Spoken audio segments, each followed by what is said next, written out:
일본이 강제동원 현장인 사도광산을 세계문화유산에 등재하기 위한 후보로 선정했죠. 일본 정부는 신중한 입장을 보이고 있는데요. 우리 정부는 물론이고 일본 내에서도 우려와 비판의 목소리가 이어지고 있습니다. 도쿄 이경아 특파원이 보도합니다.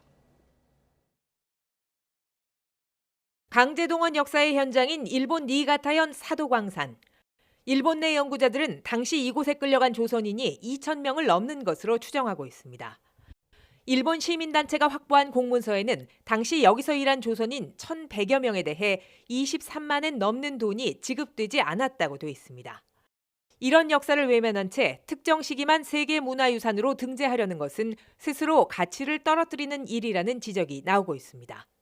どういう経過をたどって現在に至っているのかという、そういう全体の歴史が記述されるべきだろうと。都合の悪いとこはパスするというのでは、本当にそういう文化的な価値としてはダメなんじゃないかと。 NHK 보도에 따르면 지난달 비공개 심의회에서 외무성 담당자는 한국이 이미 강한 경계심을 갖고 이 사안을 주시하고 있다고 밝혔습니다. 특히 기간을 강제동원이 이뤄지기 전으로 한정해도 한국과의 충돌을 피해갈 수 없다는 인식을 드러냈습니다.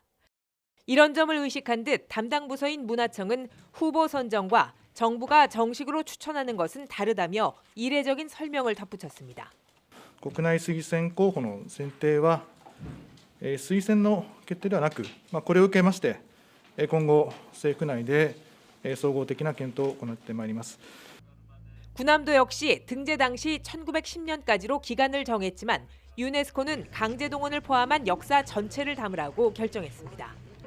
강제동원 사실 자체를 부정하고 있는 군함도 전시관에 대해 지난 7월 약속을 지키라며 강력히 권고한 것도 같은 맥락입니다. 일본 정부는 내년 12월 군함도 전시 내용을 개선하기 위한 계획서를 내야 하는 상황입니다.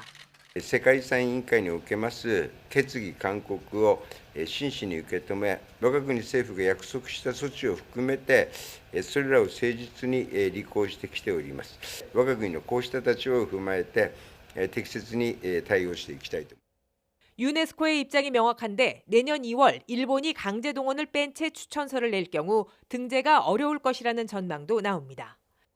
한국 정부는 이미 철회를 요구하며 강력한 외교적 대응에 나설 것이라고 밝혔습니다. 한일 관계의 새로운 악재로 떠오른 사도광산을 놓고 앞으로 한 달 뒤 일본이 어떤 결정을 내릴 것인지가 초미의 관심사로 떠올랐습니다. 도쿄에서 YTN 이경아입니다.